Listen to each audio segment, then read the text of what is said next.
Welcome to the blackest Star Wars show in the galaxy, because even in the light there's darkness. We highlight the black voices of Star Wars here on The Black Jedi. It's your man's Romeherbert here with KJ. Yo. And we had to react to the most recent episode of The Mandalorian, The Pirate. This episode was something else, to say the least. So I'm excited to hop into it. We're going to keep this like real short and sweet, low key. At least that's how I'm thinking. I might go on a tangent. You never know. You feel me? But I'm excited to talk about this one. But yeah, so off the rip, you know how we do it on here. It's highs and lows, and then a overall rating of it, as well as any future type of predictions. So, well, I say, what you think? Should we start with the highs? We start with the lows. How you want to do this?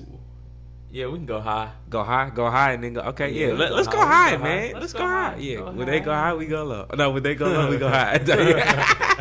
Yeah. What are some highs, man, you think, of this episode of The Mandalorian? So the episode is called The Pirate, and for starters, I would say that the high is, you know what? I'd say the high is probably the pirate itself. I thought the villain, Gorian Shard. Yeah. I thought it was a pretty good little villain. It wasn't too pretty decent. Something not too crazy, not too short, sweet. It was it seemed pretty to the point. I'd say maybe if they gave him a little bit more like background info, about like who he is. Maybe he's somewhere in the comics. I don't know, but y'all inform me.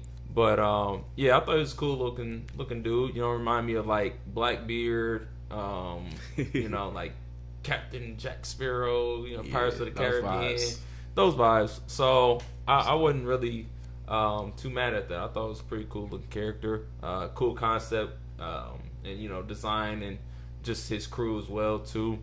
So I'll say, yeah. Aesthetically, cool looking dude, kind of got like a tree beard and whatnot. So I thought it was a pretty cool looking character.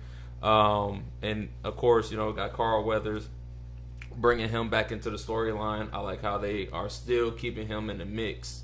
So that's really cool. And just like the Planet Navarro as well, just keeping that relationship with him and Mandalorian. I do like that type of thing. Of course, at the end of the episode, they go into detail about, giving the Mandos like an independent land. So kind of like the first episode, where he's like, hey, sweet Mando up, like, you can stay here, you pretty much done your work, your good deeds, you can wrap up and retire. So that was kind of like a good callback on that. They didn't just like throw it out the window. They came back and was like, hey, you still got this independent, I grant you in this independent land, this is you guys, and that was really just the result of them being attacked by the pirates, and the New Republic. I forgot his name. What was his name? Captain Teva.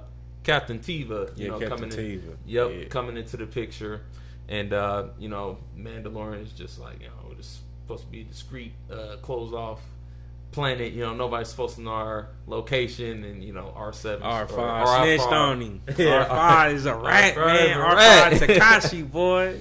Right, so that ends up happening, found it because of robot or astromech. But yeah, I thought that was pretty cool. Even with the ending was nice because everybody keep on talking about Moff Gideon, right? Played by I forgot his name. Talking about Juan Carlos. Yeah, Juan Carlos. Yeah. Yep. Yeah. Everybody saying Moff Gideon. Waiting for his arrival. We probably won't get that. Probably not until like towards the end of the season. If I had to take a guess. So? Yeah, I don't think they're gonna show him next episode. I think it's kind of like they're prepping things up, which is good. Making a build up until towards the end to show him. I think it might be a cliffhanger, or you know what? We get into the predictions, so yeah, we're gonna have some predictions. You feel me? For sure. Yeah. And I would definitely pick back. The highs of this was great action. I feel like it had great action, great script writing. You know what I'm saying? There's some quotable lines in there when he had like the 10-1. I like those eyes type stuff. Yep. Paz You're Vizsla's, outnumbered. you're outnumbered 10-1, man. He's like, I like those eyes. Like, you know what I'm saying? They got this like depth to them. You feel me? But at the same time, I think the greatest moment to me was Paz Vizsla's speech. Yeah. Right? Because we seen him be like, we kind of seen his character journey where he's been like an opposition of the Mando throughout the series, right? Yeah. But now he's pivoted to being somebody that, like, in that moment in his speech, he's like, why we lay our lives down?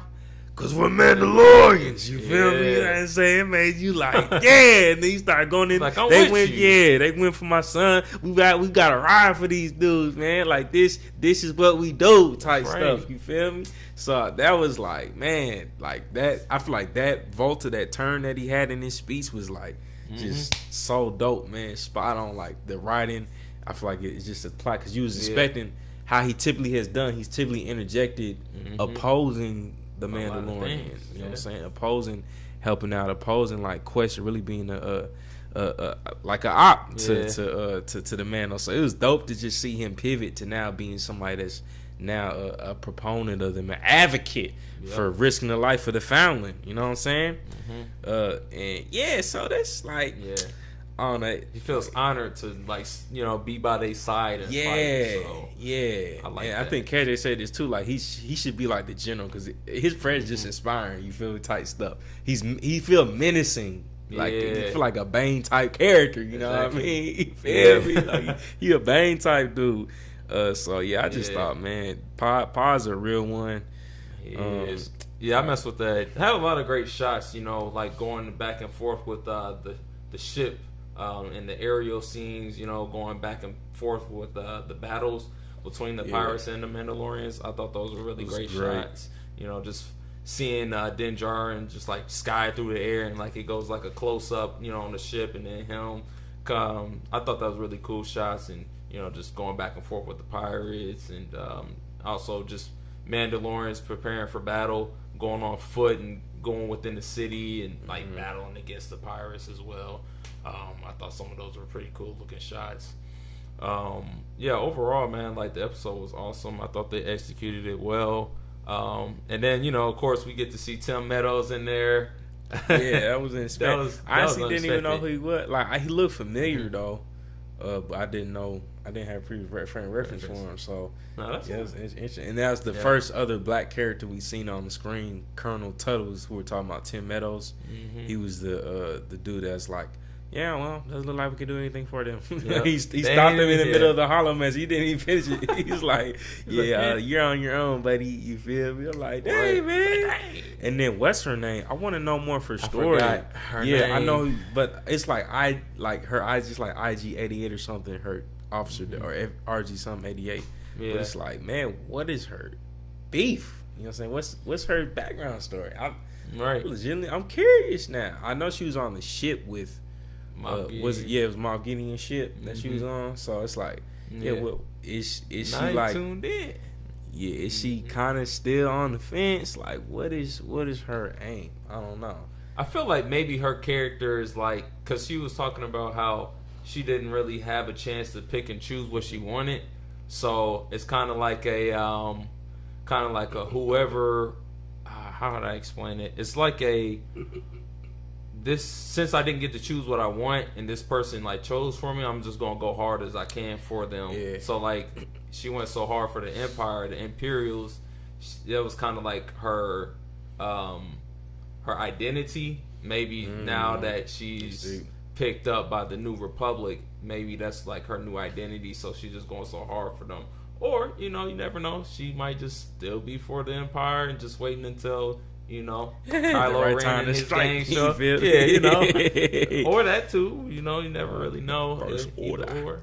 So we'll have to see how that fleshes out. And then we saw Zeb as well from. That's his name, Zeb. Yeah, that was cool seeing Zeb from. It sounds like it's the same voice actor too. It might be. So? There's a chance. That was his name, Zeb. Yeah, seeing him from Star Wars, that was an kid. I thought that was pretty cool. He had like a brief cameo. Maybe we can get some more scenes with him. I like that. I think that'd be pretty enjoyable. I thought Star Wars Rebels was cool. But yeah, we got a scene, you know, cameo with him and Tiva getting a chance to talk at the bar or, you know, wherever it was at. But yeah, anything else you got? I don't know. As far as highs, I feel like there's some dope quotables though, right? I think just the ship fight music was dope. Like the scene where they was fighting the ships, the music on that was good. Some of the things that said "Puffer Pig's Eye," right? I wrote some of the stuff down. But then also Bo-Katan stepping into his role as like, a reconciler, somebody that's gonna bring back the cause she's the one who saw the mythosaur, so now she had to take her helmet off. Which I still don't get why she made her take her helmet off though. Cause it's like, I don't know, like, is she anticipating that that's what will unite the other Mandalorians to exile, or I don't know. It's kind of like, are they still gonna acknowledge that she's part of the way? Will she have to do something else to regain redemption? Cause she already bathed in Little Waters, but then the armor commanded her to take it off. So it's like, do you want me to forsake the creed I just joined? You know what I'm saying? But it sounds like she really, cause that's what she wanted all along, Bo-Katan, right? Was to be the leader, liberator, uniter of her people. Maybe her vision was too small, thinking just her clan. Yeah. And now she's like, nah, it's gonna be bigger to bring all the Mandalorians in exile out and bring them back and restore their former glory type stuff. So it's like, I don't know, man. But that to me that was cold. The little slow zoom on her at the end type stuff. Like, Bo-Katan is gonna step into a role, and I think it's a perfect way to kind of end off the women's history month with that type of empowerment type thing where she's stepping into more of her identity, her role type stuff. So we see you, Disney. We know what you're doing, Disney. You feel me? And then this fact that Gideon never made it to trial. Like the thing that Captain T was talking about that he thinks is a conspiracy, but that seeing that Beskar armor, that definitely raises question. We'll get to predictions. I don't want to skip. I want to talk about predictions, but we'll wait and we'll talk about the lows a bit until that time. Okay, that's fair. Have you got any lows on it? I ain't had too many. I don't think I really got any lows that popped out. I thought, honestly, I don't think there was any lows. Everything they did pretty right. The pacing was good, storyline was decent. Cool. They popped in and out of stuff. I know how I talked about I didn't want a whole creature chase in the last episode. I thought we was just gonna strictly get pirate stuff in this episode. We did, but it wasn't to the point where it's overbearing. They still popped in and out with the mythosaur stuff and the New Republic, and I thought those stuff were pretty good. So I don't know, man. I don't think there was lows in this episode. I guess is there replayability? Do you think so? I definitely think it's replayability. I would say it's replayability. I say it's replayability. My a couple itches. Okay. I just had 3. Is it the music? Right. Yeah, that's the I remember that. Okay. So they had this Western alien music, country type, bunking type. I said, nah, this ain't it, man. You remember when they first had it, I was like, nah, this ain't it, man. I can't even go for it. Yeah. I was like, no, man, no. Let's not do this again, please. If you need music, hit me up. Hit my guy Alvin the Architect up. Shout out to Alvin the Architect. We do music. We can get you the right mood, but that please no. He was like, I was like, please, what? Come on. This ain't it, man. This ain't Star Wars, man. It just did. Look, I know y'all trying to redefine. That's cool with me, but that just wasn't it for me. And then the dude playing Captain Reva, and I think in a couple of the early, I feel like it got better throughout the episode, but in a couple of those early scenes, his acting just felt very awkward to me. It just kind of felt like he was forcing the lines. I think Paul was missing a little bit. Especially when he was in the room with Colonel Tuttle and the former Imperial officer. It's just, it kind of felt like he's overacting some of the lines, and I don't know that. It might be a bit nitpicking on my end because I had some theater type background, but I think just the way he's delivering the lines just didn't feel believable. It felt like he kind of felt a little forced. He was trying to. He didn't put himself into. So maybe he just wasn't comfortable in that role yet fully. I don't know. Maybe his lines came out a little bit different than what we was going to interpret it to be. Kind of Yeah, okay, I see what you're saying. Do you feel like he had like too much emotion for it? Yeah, it felt like the wrong emotion, and like he was like waiting for a cue type of thing. Okay. Right? It felt like he was just kind of reading the script, but not fully bringing. Do you feel like his facial expression wasn't there either, or you feel like it was too much? It was probably kind of a lack of facial expression, but then also, but his energy didn't match the words, and it wasn't like a smooth delivery of it. It just felt really forced. Okay, yeah, I'd say that's the main word. It's like it just didn't feel authentic and genuine. It kind of felt like he's like, and then waited for a pause. Yeah, what do you think about like the character himself, like just Captain TV, the character himself? I think the character pretty solid though. Like, to be honest, like, the way they wrote him, I get it. Like, I feel like his acting was better in the scene when he was with the Mandalorians. Yeah, he put up on the beach. I feel like for some reason that scene felt more fluid. His acting on that. I don't know if he just was more comfortable at that time, but the lines before that when he was in that room with Colonel Tuttle, it just felt like he didn't really know how to deliver. So that was just it just felt awkward to me as a viewer. I was like, it feels cringy just a little bit. All right. What about like when he pulled up to the new Mandalorian, like to asked him, requested? Yeah, that's what I was talking about. I feel like that scene was where it felt like he was. No, I felt like he got more comfortable. Okay, you feel like he got more comfortable at that part of the time. Okay. That's just me, though. That's just like the Colonel Tuttle. Yeah, maybe it just felt like it was awkward there. I just okay, let's please move past this quickly. But other than that, it was just the Disney Pirates of the Caribbean feel. Like, it's cool. I get. Yeah, I was like, I can allow it, but some of it kind of felt like I even said, like, I kind of like the line at the same time. He's like, puffer pig's eye, and like, man, the gun wells, like, type stuff. Like, you say you're a pampered nobleman dressed for the pomp of his wedding feast. It's like, it's cool, but does it fit this world? I don't know. I don't know how I feel about it yet. You feel me? As he's doing it. Yeah, because I love Pirates of the Caribbean, right? Don't get too like that's a dope franchise. Like, I love the whole series. Yeah, shout out Johnny Depp. Not the whole recent debacle with Amber Heard. We won't get to that. But shout out to that storyline, that narrative of Pirates of the Caribbean. But it's definitely one of those things. Just like, as they're pulling from other elements, like, I think the Star Wars Die Hard in me becomes kind of like how some of y'all haters be like, you feel me, where y'all be like, oh, this ain't Star Wars. I kind of felt a bit of that. I can't lie, in that moment in time. I kind of felt like, I don't really want this in my Star Wars world. Oh no, this. So do you feel like, even with like, for example, Andor, like, people felt like they wanted that underworld kind of feel to it.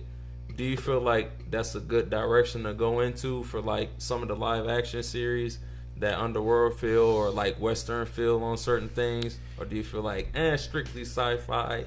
Well, I would, cause you gotta think George Lucas pulled from Westerns influenced Star Wars. Right. Without a shadow of a doubt. Like, we saw that off the rip from Han Solo and Greedo when they was in the cantina, and it's like quick draw, you know what I'm saying, type moments. So we know that Westerns are an influence. Sci-fi is an influence, but then also fantasy, you know what I'm saying, type stuff is influence. So I don't know. I don't debate that it could be a good crossover. I think just the execution of it, because I think that's another genre too. Like, pirates is one genre, and westerns is another genre, and then sci-fi is another genre. So like, trying to merge these genres in one episode, I feel like was maybe a bit too much. To me, like, especially with that music, like that opening canteen music, I think couldn't do it. That already set. It made me view. They redeemed themselves when that ship scene, right? But that music on that ship scene, it had some nice stats, some nice orchestral brass hits. But before that, I was like, yeah, please do not.